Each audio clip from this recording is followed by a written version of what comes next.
గాజులు కూడా వేయండి.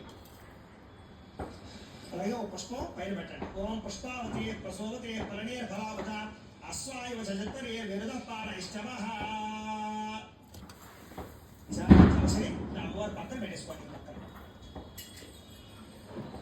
ఓం ధ్రువం దేరాజావరణో ధ్రువం దేవో బృహస్పతి ధ్రువం ఇంద్రశ్చాగ్నిశ్చ రాష్ట్రంధారయతాం ధ్రువం. లక్ష్మీ కలశమావాహయామి స్థాపయామి పూజయామి.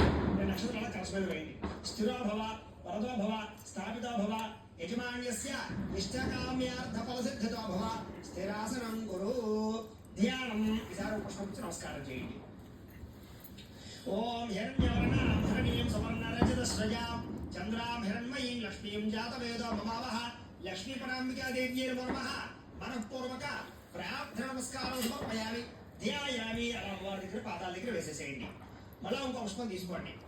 ఓం తామావహ జాతవేదో లక్ష్మీమనపగామినీ యస్యాం హిరణ్యం విందే యంగామ స్వంపురుషాణం లక్ష్మీపరాంబికాదేవ్యై నమః.